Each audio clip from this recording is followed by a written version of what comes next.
go! Let's give her a clap! Let's clap! Woo! Let's go! Let's go! Woo!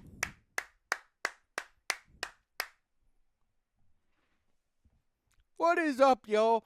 It's your host, Baden Fuller, and you know you're watching the Coastal Smoke podcast.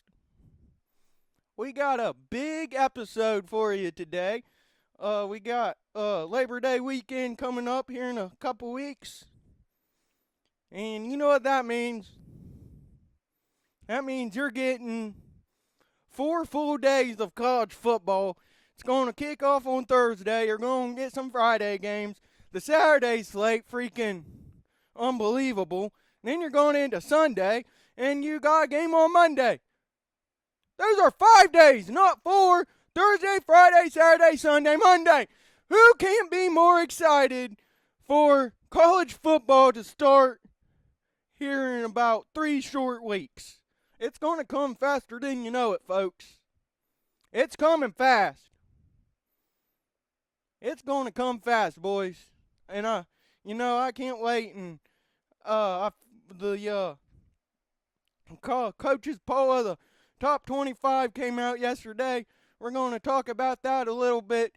I got 4 really heavy matchups for week 1, so we're going to dive right into that. And before I forget, I got to give a special shout out to my work buddies, Brandon, Nick, and Ed.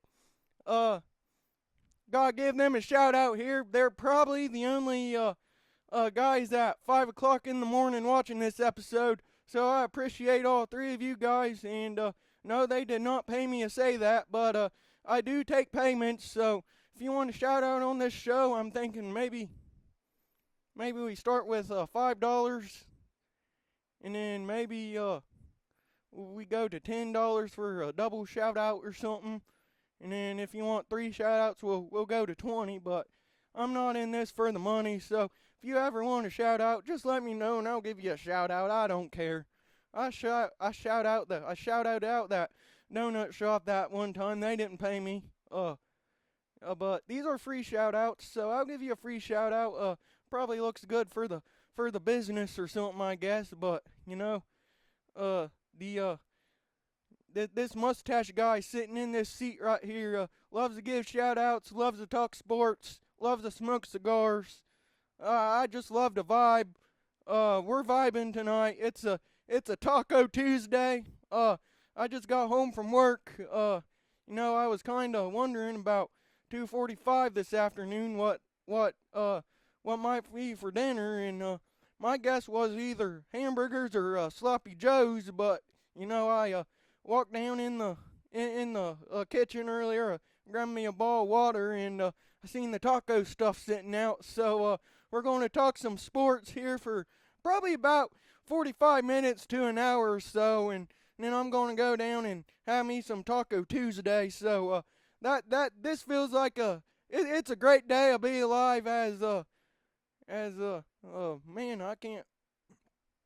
I know the singer I want to say it was Travis Tritt, probably, I don't know, but it is a great day to be alive, just like the song. So we gotta dive into it, and let's do it.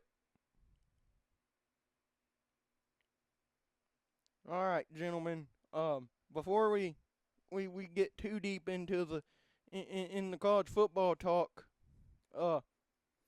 that women, if you're listening to this too, you can probably listen to it, but this is mostly directed to the men. I know one thing, man. On August 30th, that's the Saturday of the opening Saturday of college football. You need to give your wife or your girlfriend, just go ahead and get that credit card out and give that to your wife or your girlfriend or whatnot, and just go tell them to go spend the day in at the shopping mall in Columbus or Ashland, Kentucky, or go down to Cincinnati and or have them go get massages or something that day. Because, men, this is the important part, man. We're going to be busy that Saturday. We're going to be busy, and we do not want any.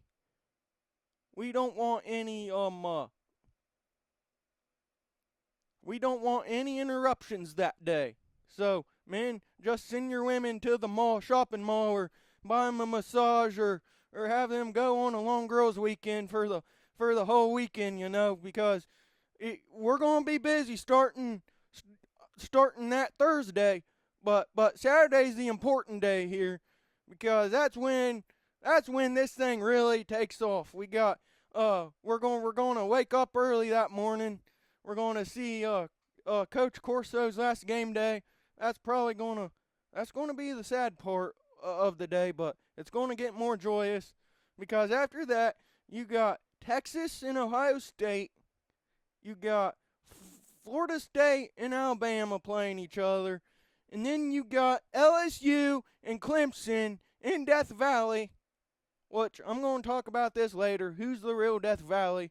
Because I think you guys are going to know my answer probably.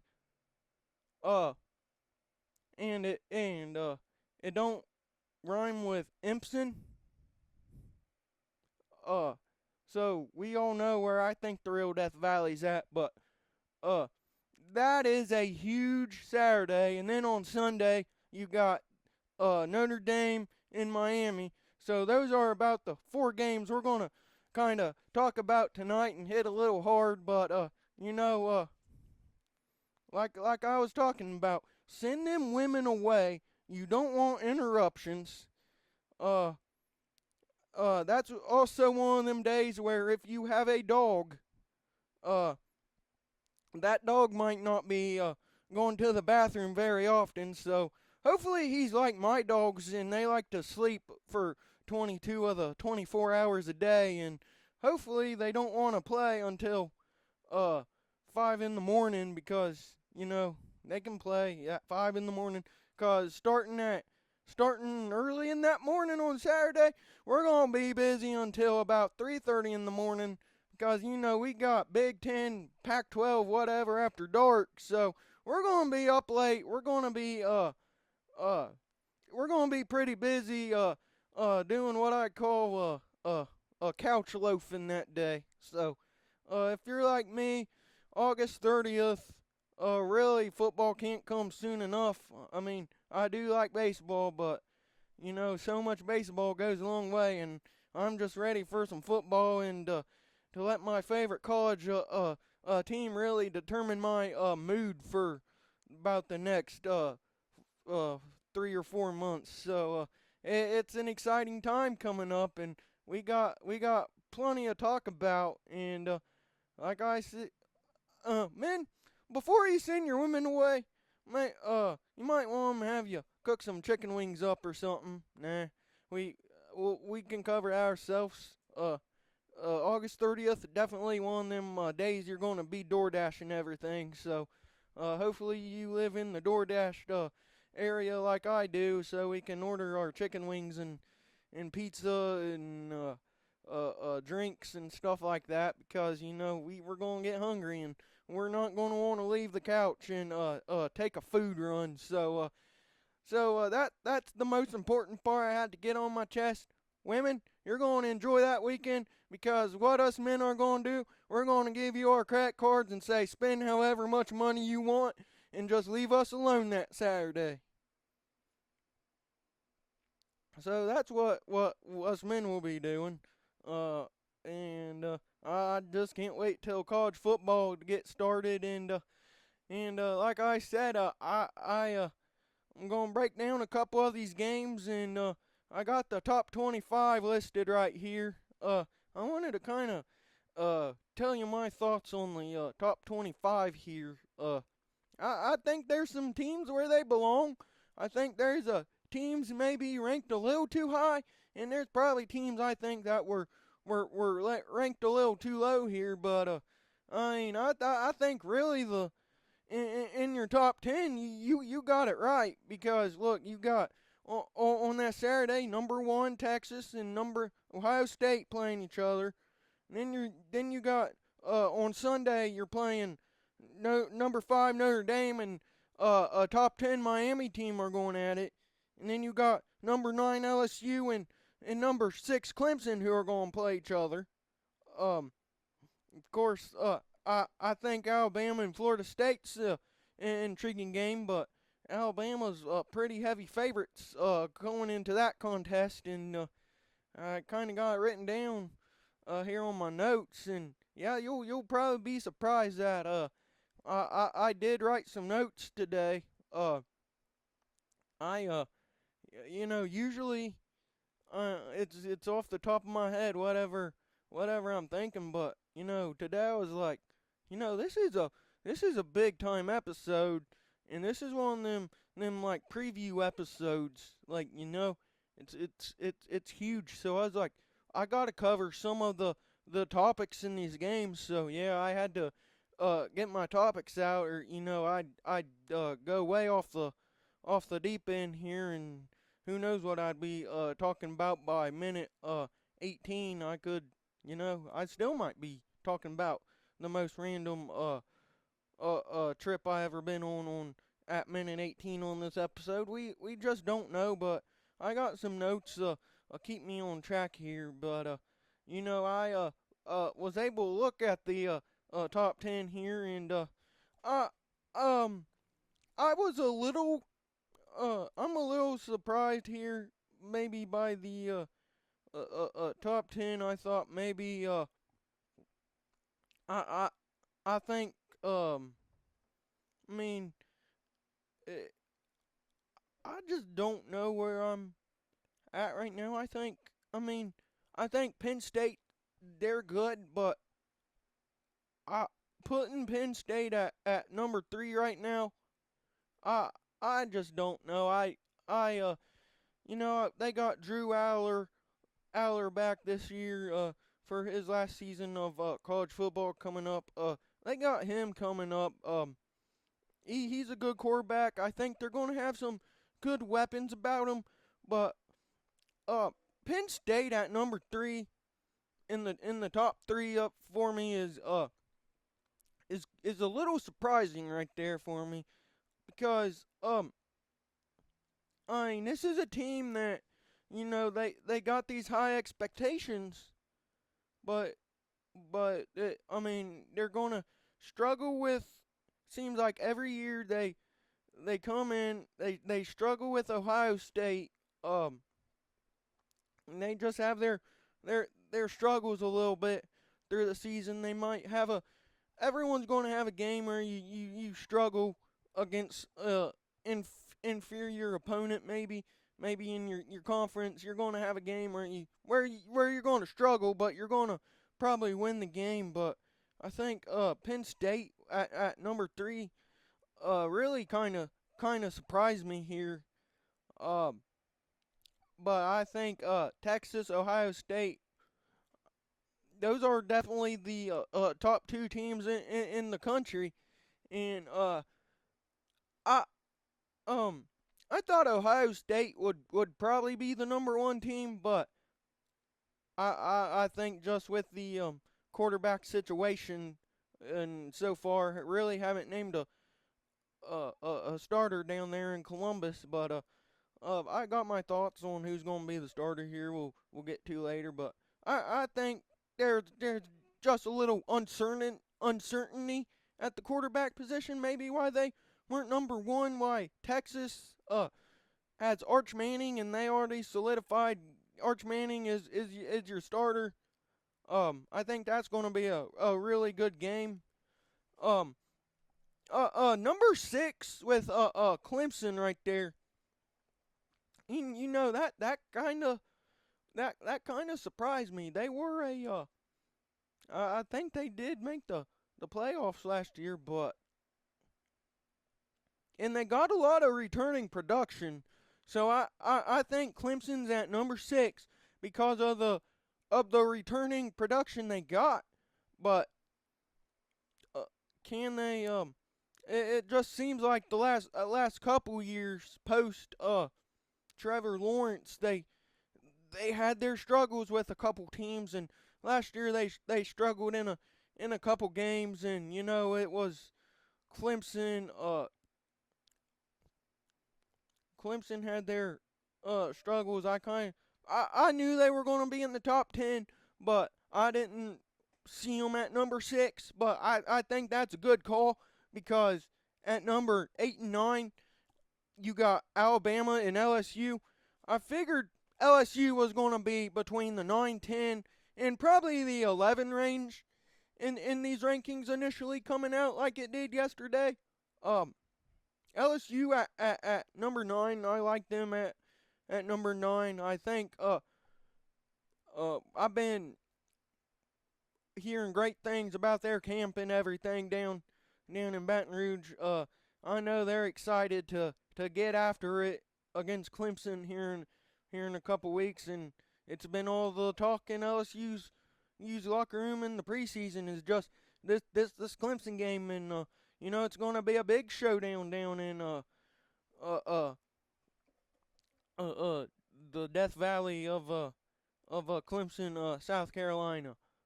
Then you got Miami, Carson Beck, the Georgia transfer quarterback, goes in to lead Miami. I think Miami has a legitimate shot at winning the ACC this year. I really think. Let me pull up the schedule this year. I think Miami has a real legitimate shot at possibly winning the ACC this year. So I want to pull up their schedule real quick.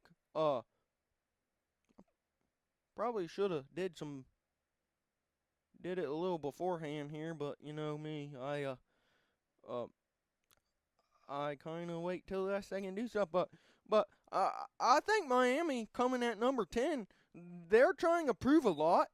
Uh, but I think they have a legitimate shot at winning the conference this year.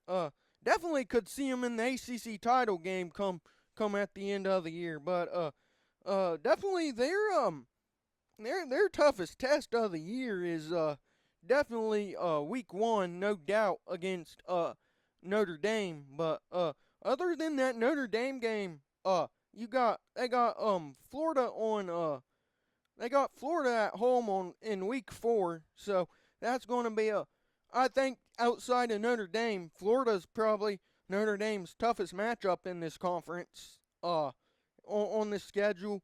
But you also got teams like a Florida State, who they had a really bad year last year, but could Florida State have a better season? Absolutely, they could. They could surprise some people probably. But then there's a pesky Louisville team on there. SMU, a college football playoff team from a year ago. I mean, you probably got to watch out for a team like Virginia Tech or Pitt. But I mean, looking at that Miami schedule right here, I think definitely Carson Beck coming in and play quarterback for him, absolutely huge for them. Uh, I think I could see Miami being maybe a top 8, top 4 by the end of the year, probably even win the ACC. So who knows? Here's where it gets dicey after about the number 10. They had Illinois at number 12, South Carolina at 13, and Michigan and Ole Miss at 14 and 15 here. Uh, I I'm not sold on Michigan being ranked at 14 right here. Not a good. They had a strong into the season last season, but be 14's. I feel like that's kind of high for Michigan. Um, uh, I mean, they got Bryce Underwood coming into play quarterback for him this year, and I kind of pondered on this thought today. Uh, does Bryce Underwood went to Michigan to for all that money. So I'm I'm interested to see how he likes Michigan and what he does over at Michigan because I mean it seems like Michigan at number 14 is a little high in the rankings, but Bryce Underwood, he was a good high school quarterback, but right now it feels like all the eggs are in Bryce Underwood's baskets here. So that's going to be interesting to see. Uh, South Carolina at 13 here. Uh, I think there's just a lot of hype about Lenore Sellers at the quarterback position right there. He's a great quarterback, but there's just a lot of hype. I don't know what South Carolina is coming besides Sellers back, but uh South Carolina at 13. Uh, I'd probably have them down. I'd have them still ranked in the top 20, but I'd have them at maybe 16 or 17 here. But who knows? I think South Carolina could be maybe a dark horse and surprise some teams in the SEC this year. I like Ole Miss at 15. I think Lane Kiffin does a I'm if here's the thing. I'm a big. I kind of like Lane Kiffin. Uh, he's just he might get golf balls thrown at his head or something. But just I think Ole Miss is well coached by Lane Kiffin. But he just can't get over the hump yet. But you know could this be another year where Ole Miss starts off 6 or 7-0 in the SEC and has a lot to play for going into the maybe the middle half of the SEC portion of the schedule? Who knows? I think at 15 Ole Miss could be a sleeper. Uh, Florida at 17. Uh, I think you gotta rank them. I think you gotta rank the Gators right now. DJ Lagway coming in his second year at quarterback for the Gators. They got a huge week 3 a showdown against LSU in week 3 to start SEC play. So I think we're going to learn a lot about the Gators early on in the season.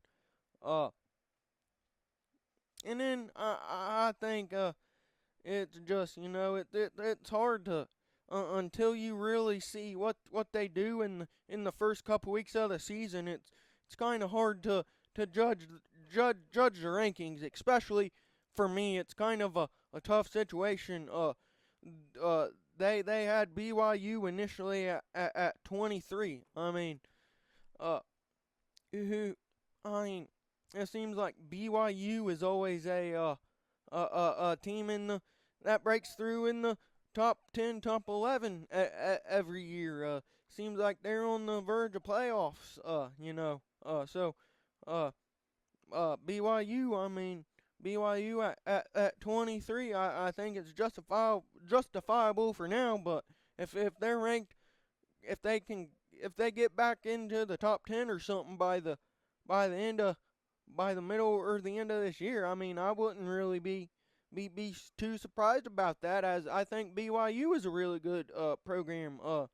Boise State at 25, of course, they're like the group of uh, uh, they're not really.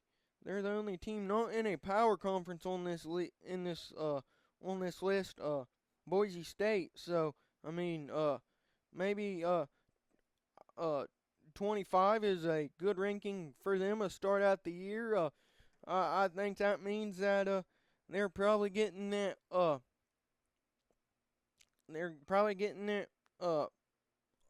first bid that ain't a Power Four conference. So maybe they're in the maybe they're the kind of the team everyone thinks so far that's going to be in the playoffs, that not in the Power Four. So I think when the rankings come out every year, it's always an interesting aspect to take a look at because I mean there's going to be shifting. I mean Clemson and LSU, like I said, top 10 matchup. Ohio State, Texas, a top 10 matchup. You know, South Carolina, they're going to play a pesky Virginia Tech team on Sunday afternoon.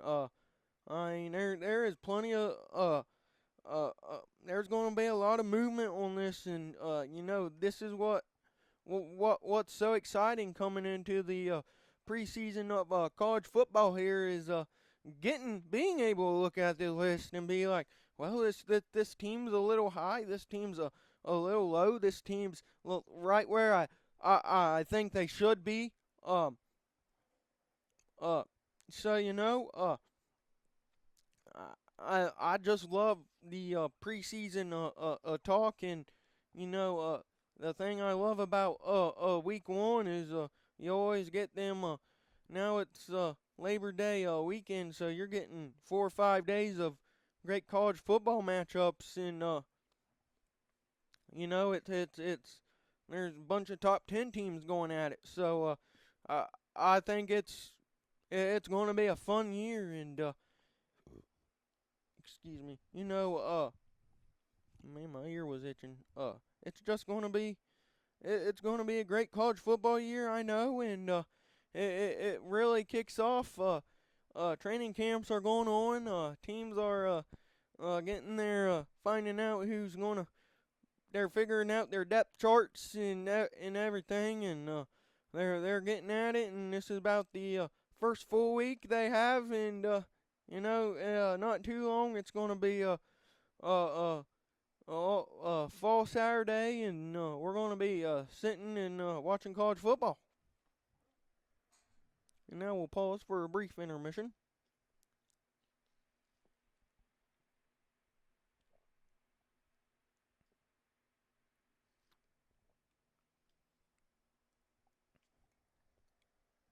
All right, without further ado, I actually got 4 games I want to talk about here. Let's just get uh um let's just get down to it. The number one team and the number two team going at it at the shoe to begin the year, and we all know who we're talking about here. That is Texas and Ohio State. Uh, so number one and number two going to go at it here in Columbus, and the only thing, the only thing that is horrible about this game is it is a 12 p.m. kickoff.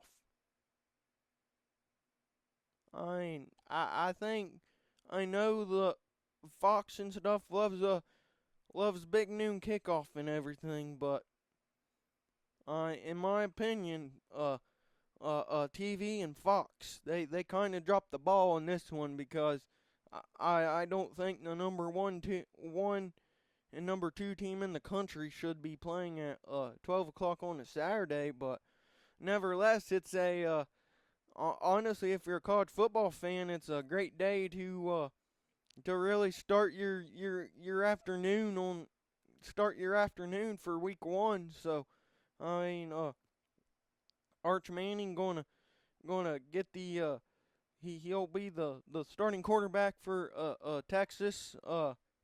He's leading the Longhorns down there into the shoe in Columbus, which is going to be an absolutely just electric crowd.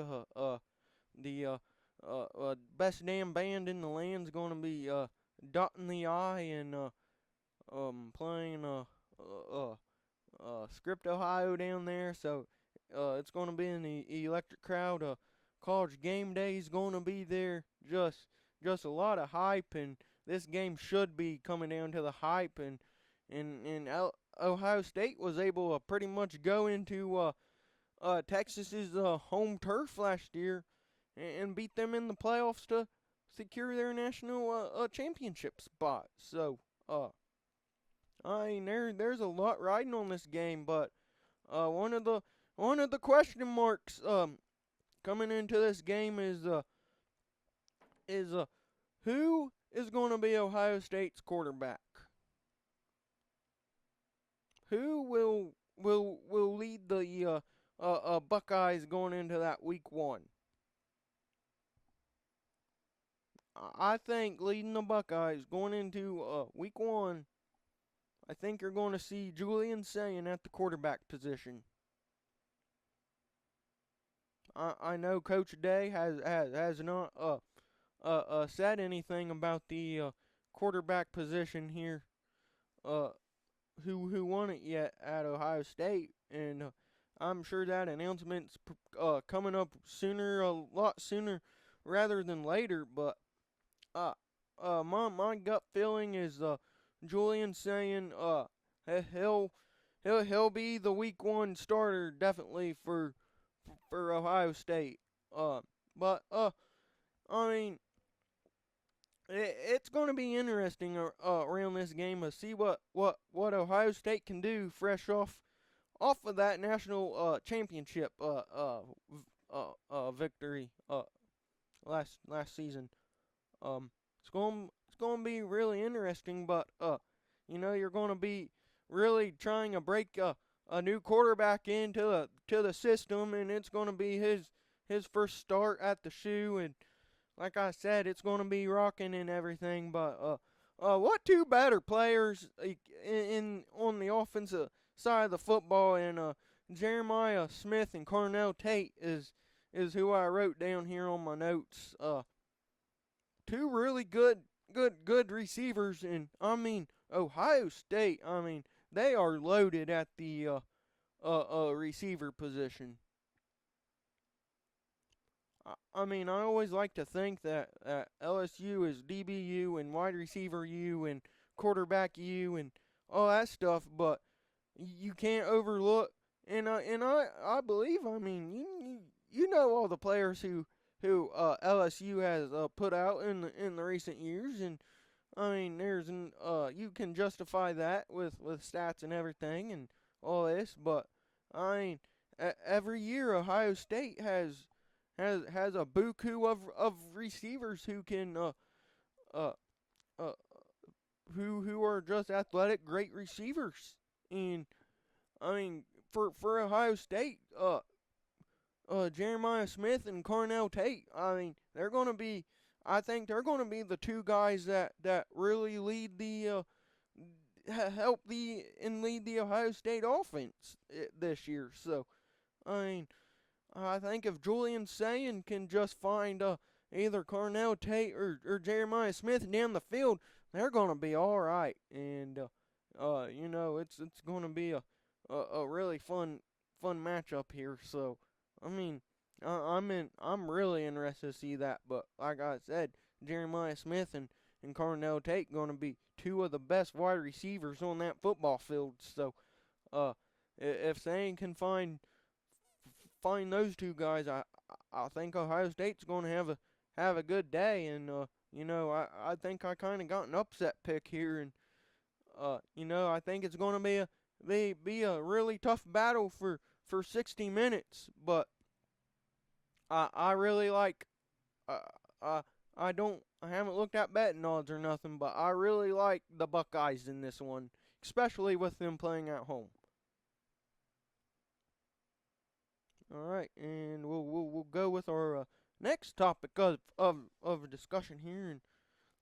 And I'm talking a lot tonight, so I get a little thirsty. So I hope you guys don't mind. I'm going to take another little water break here.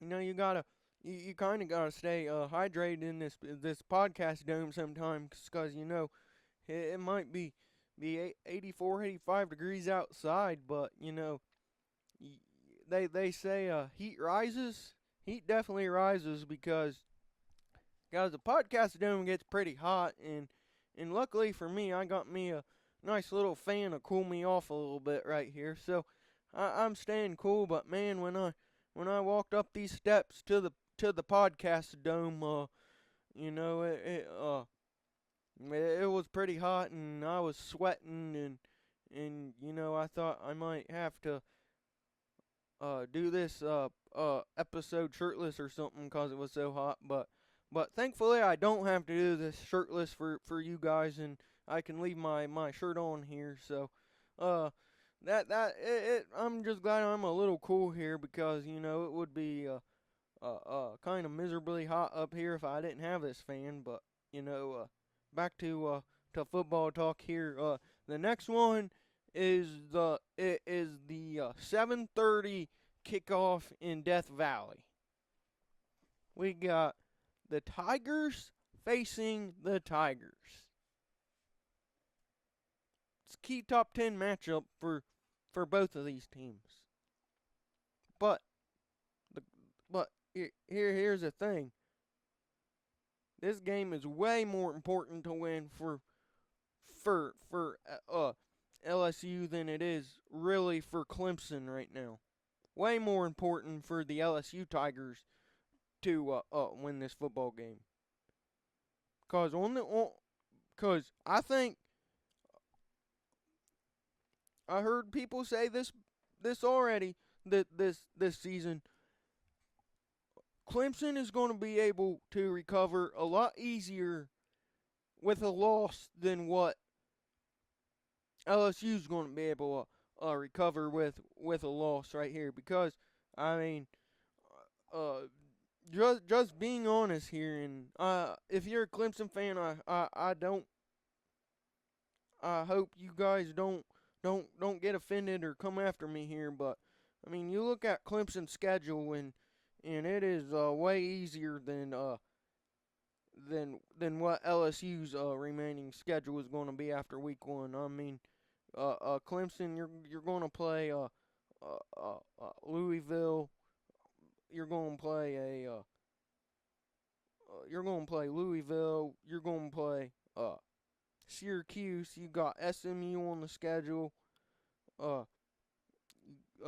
South Carolina at the end of the year. Georgia Tech. That's always going to be tough. I mean, there's some tough games for Clemson, and they're going to have to play well in them. But I mean, it's more important considering what LSU faces on the schedule than what Clemson faces on the schedule. I I I think I mean I'm going to be ready to go. I'm going to be one of them angry fans too if LSU can't pull it out on week 1 under Brian Kelly. I think there's going to be a lot of discussions if Brian Kelly kind of loses this week 1 opener game. I but if LSU loses this game, which I don't think LSU is going to lose this game. I think LSU is going to go into Clemson and it's going to be. I think LSU is going to win this football game. But if LSU loses, they're going to have to go. You don't really have any margin room for error. You have to go 10-1 over your next 11 games, and you got teams like Florida, South Carolina, Alabama's on the schedule. I mean, you got Ole Miss on the schedule. I mean, you play a very tough SEC schedule. So winning for LSU is key to week 1 because if Clemson loses the opener, I think they could easily go 11-0, finish 11-1, win the ACC, and make the playoffs. So I think it's more of a crucial game for the LSU Tigers rather than the Clemson Tigers for my first thought here. I talked about Cade Klubnik and Garrett Nussmeier on the last episode. I'm really excited to see them matchups. That matchup, I think they're two of the best quarterbacks in the country. Garrett Nussmeier came back for his 5th year, and when a quarterback comes back for his 5th year, he's expecting to win a national championship, and that's why Nussmeier came back. So it's gonna be a fun season opener between Klubnik and Garrett Nussmeier. Klubnik, high praises for Cade Klubnik. I think he's a great ball player. So, uh, uh it's going to be a great matchup to watch. So, we'll see who wins that quarterback battle. But Garrett Nussmeier, he's a gunslinger. Uh, uh, Cade Klubnik, he got a bunch of his offensive weapons coming back. He got a bunch of returners on that side of the ball coming back. So, we're going to see a really good, fantastic quarterback battle that night. Uh, and then my next thought: can LSU finally break through and finally get a Week 1 win under Brian Kelly here? Uh, my thought is yes. I I think this is a year it finally comes to an end. LSU has been so close, but this year it just feels different. From all the stuff I watch and all the stuff I read into LSU's off-season preseason right here, they are putting a bunch of eggs into winning this Clemson game like they should. I think it's an absolutely huge game. Like, like I said earlier, we're going to be ready to go after Coach Kelly's head if we lose this game, and probably rightfully so. But I think Brian Kelly's a good coach, and this is the year he finally gets over the hump. Uh, I, I and then LSU, what they got coming back for them on the defensive side of the ball here is Harold Perkins and Whit Weeks. Perkins was injured early in the season last year. Uh, and then you had Whit Weeks go down with an injury. So if Harold Perkins and Whit Weeks can, which I think they're going to be at 100% going into the first game, they are absolutely huge game changers. Huge game changers. I think there's a lot of packages LSU can run with with uh with Harold with Perkins in different shifts and blitzes and different schemes type game, and then you know what you're getting from Whit Weeks is he's just a freaking tough-headed monster. I'll put it that way. He's a freaking tough-headed monster. He's gonna go. He's going hard every freaking play. He's trying to freaking send the crowd into a frenzy. He's trying to.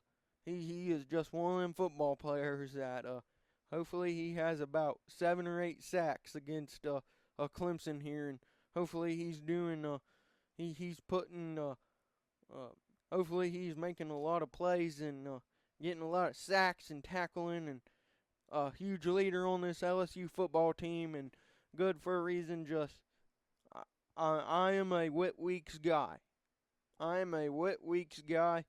He's turning into if he wasn't already, he's probably turning into my favorite LSU player on the off on the defensive side of the ball. And we haven't even talked about the LSU offense out of Garrett Nussmeier. I mean, you got Caden Durham coming back, the sophomore running back. You got Barry and Brown from the transfer from Kentucky. You got Nick and Aaron Anderson at the receivers. You got Chris Hilton. He was a little banged up last year, but now he's healthy. So I mean, LSU bunch of weapons at running back, at receiver, tight end, Bauer Sharp. I think he's gonna be a really good addition. I'm kind of sad Mason Taylor ain't there anymore, but we couldn't ask for anyone better than Bauer Sharp coming in, playing tight end for the Tigers. I mean, this LSU team is absolutely loaded, and next we're going to talk about Death Valley. Who is the real Death Valley? I kind of want to know all your thoughts on who the real Death Valley is here. So drop a comment below and let me know who is the real Death Valley.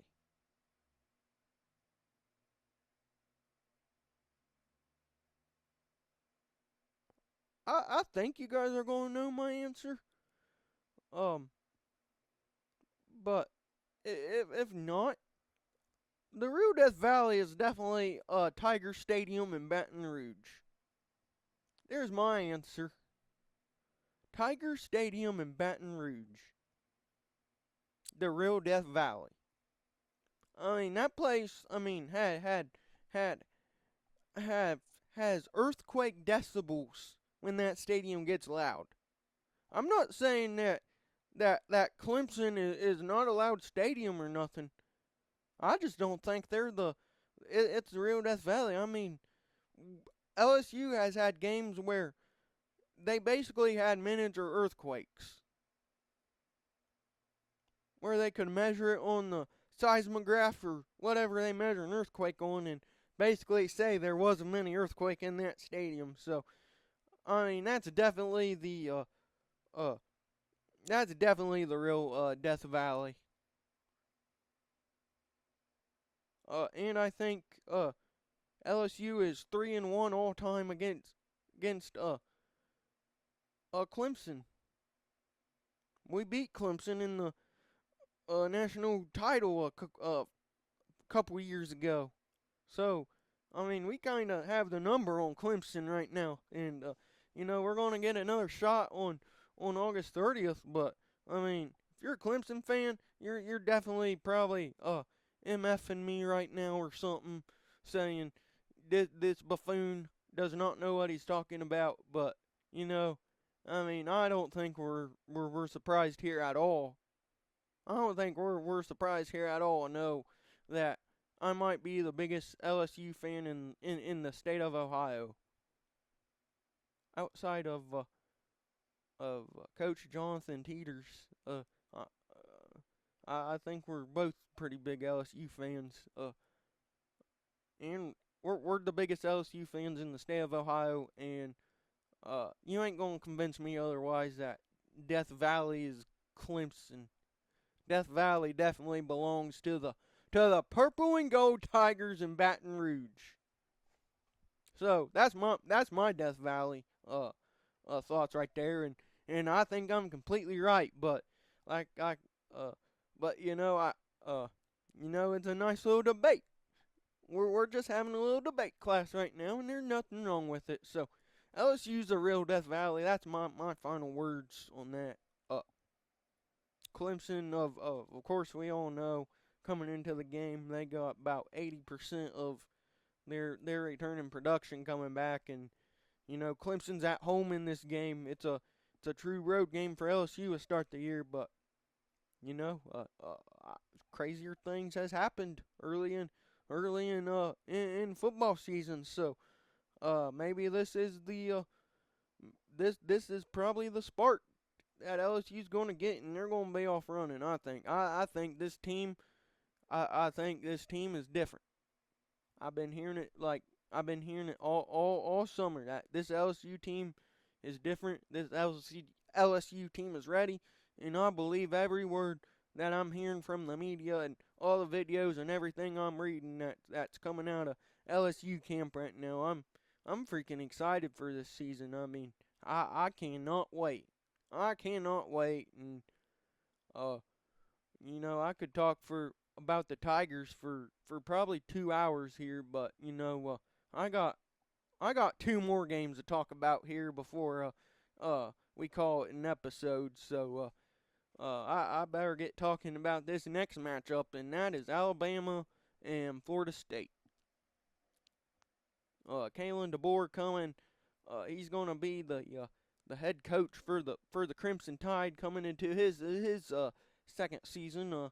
He'll face Mike Norvell and the Seminoles at Florida State, and I think the question I kind of had coming into this game is kind of about Florida State. Can Florida State 2-10 last season just a really bad year for Florida State and Florida State standards, but can Florida State overcome last season's bad season? I think this game against Alabama is going to tell a lot about Florida State. Either this is going to be an Alabama runaway game against Florida State, or Florida State's going to stay in this ball game and they're going to pull an upset. Florida State's going to be in this ball game having the opportunity of pulling upset, and Florida State is back. I think Florida State might be able to. I think Florida State can keep this game close. I think, no. Every season is different. Every season is going to be different. So, I don't think Florida State has thoughts of, man, we were bad last year. I think they know they were bad and they have to improve. But big early test and against Alabama, who Alabama's breaking in a new quarterback. So I mean, Ty Simpson's going to be the quarterback for the Crimson Tide, but I mean it's going to be his first start. So can Florida State put pressure on a new quarterback here to maybe kind of get in his head? It's tough to come in and be a start your first game, and that first season of big power 4 football, it's tough. So I think it's going to be interesting, but I think the X factor in this game is not Jeremiah Smith, Ryan Williams. I think this offense is going to rely on Ryan Williams. I think if Ryan Williams has a big game, Alabama's going to. I think Ryan Williams. I think for Alabama to win this game, I think he has to have a big day. I think this is one of the more interesting games as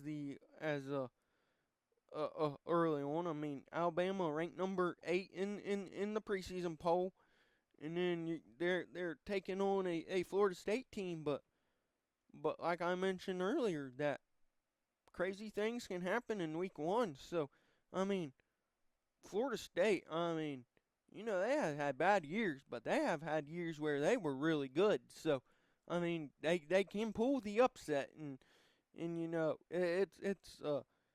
it's Alabama starting a new quarterback. They had Jalen Milroe the last couple years, but Milroe ain't there anymore.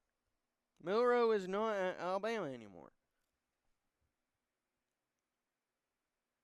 So that is kind of the thing. I think it's a little uncertainty at Alabama without Jalen Milroe.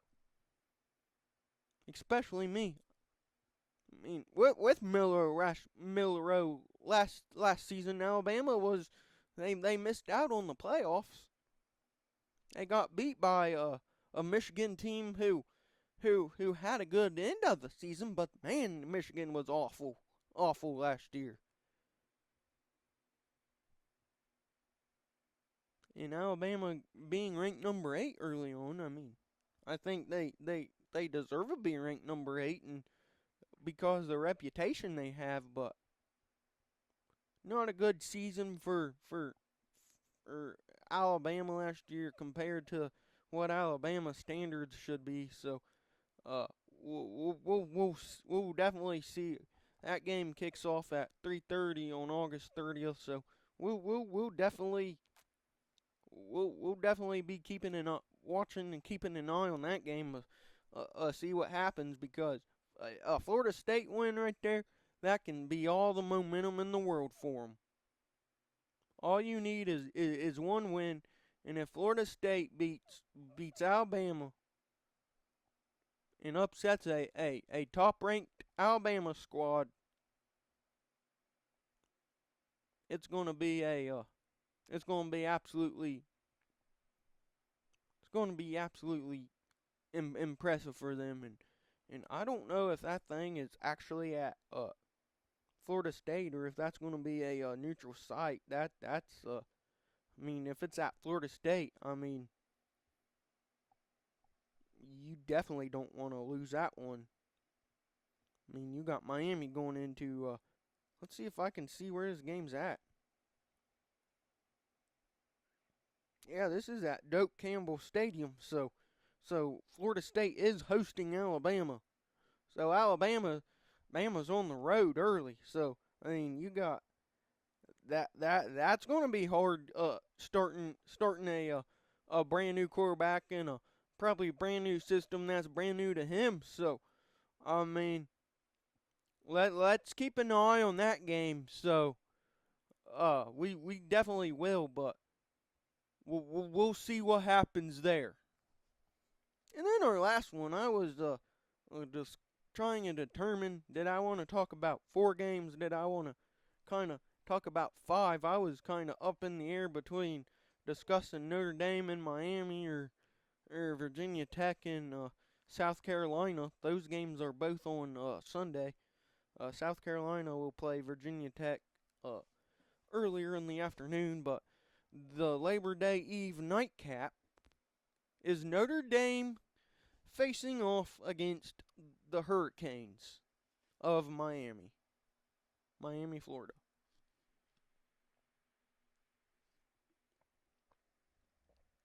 I mean, big Labor Day showdown, and when I was talking about the top 25 earlier in the show, I was talking about, can Miami win an ACC title?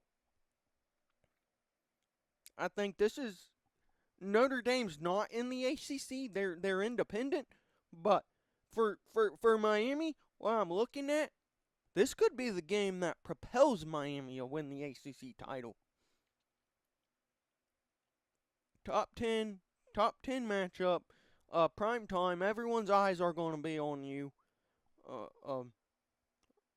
Can is this going to be the game where Miami just takes off?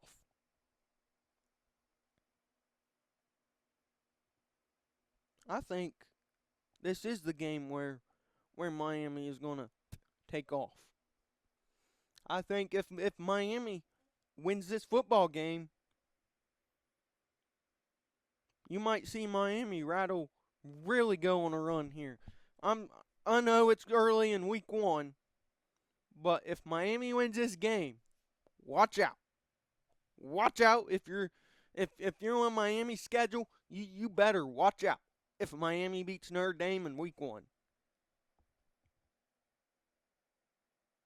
And on the other side of that, how important is this game, this week 1 game for Notre Dame?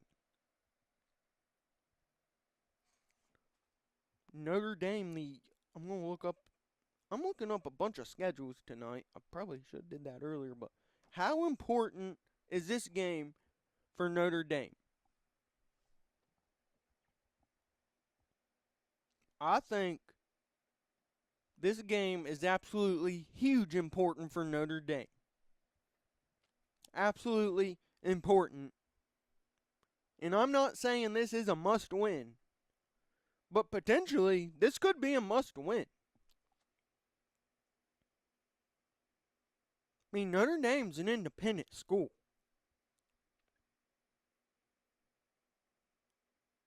They can schedule whoever they want. But if Notre Dame loses in week 1, their schedule is not tough enough, and they do not have room for margin to lose another game. They don't have no room for error. They're basically like Boise State in this situation. Like, there's going to be a team not in the Power 5 that's going to get in like a Boise State. Notre Dame's never going to get that bye until they play in a conference. They're never going to get the bye. This is absolutely huge for them. This is where it hurts not playing in a conference. Because in week 2, if Notre Dame's 0-1 going into week 2, you're playing Texas A&M out of the SEC. Texas A&M is capable of beating you. They've proved it that they can. They've proved it. Texas A&M is pesky. I don't care what Texas A&M's record is. I don't care what it is. I mean, could you possibly be 0-2 to start the year? At worst. I mean, this is just bad for Notre Dame. I'm not trying to be a Notre Dame hater right now. But this could be demoralizing first 2 weeks of the year for Notre Dame if they lose this first game against Miami.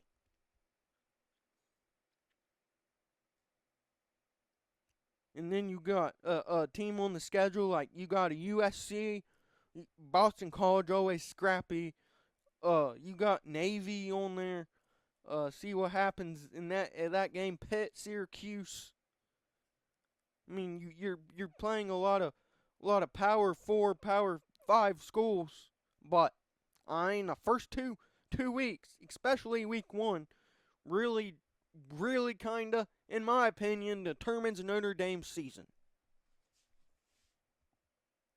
You start 1-0, I think you have room to lose to Texas A&M or have a terrible loss down the road, because Notre Dame is going to have a terrible. Notre Dame is capable of having a horrible loss down the road. And they don't play a team in the MAC or something that's going to give them a horrible loss. But if Notre Dame's 1-0, they'll have room for. They can probably lose one, go 11-1, and make the playoffs. But if they start 0-1, I kind of think it's like LSU. If LSU loses to Clemson in week 1, I think Notre Dame is going to have to kind of run the table here, go 11-0 over the next 11 weeks of the season, and go 11-1 and make the playoffs. So I asked myself today, how important is this for Notre Dame? This opening game on Labor Day Eve is super important for Notre Dame to win. Super important.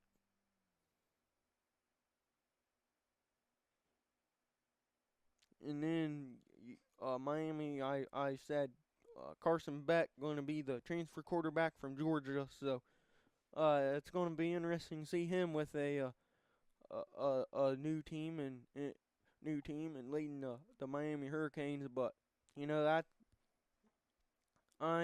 if there is 3 games I am excited about to watch to watch this first week at college football, I'll go Clemson and LSU as number 1.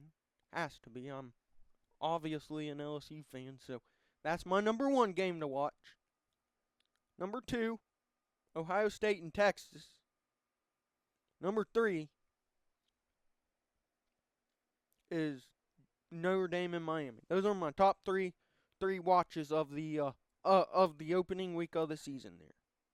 And there's going to be tons more college football to watch that weekend. I think Baylor and Auburn's going to be playing a Friday night game. And then you'll have your 10:30 and 11 o'clock games. I think we got Utah and UCLA matching up at like 11 o'clock or something that night. So, but if there's 3 games I'm going to be watching and I recommend for you guys to watch, Clemson, LSU, Ohio State, Texas, Notre Dame, and Miami. Those games can't be more bigger and have plenty of stakes to them in a week 1. I mean, this is the best week 1 I have seen in a while. It is a really good week 1 lineup. And I am really excited for it. It's not too long, folks. Not too long. We're going to be sitting on our couches, drinking our Mountain Dew Zeros, eating our chicken wings and our pizza and our little dessert cakes. And we're going to be watching these great matchups to start off the college football season the right way. And with that being said, I think that is all we have tonight for our episode. I'm glad you guys could join us. I'm really glad you guys could join us tonight. It's been a really fun episode getting to talk a lot of football here. You know, like I said, I'm just super excited. Been really fun tonight. It's been a great episode, and it's Taco Tuesday. And if any of you all are doing Taco Tuesday, I hope you enjoy your tacos as much as I will. And I will see you next week. And as always, stay vibing.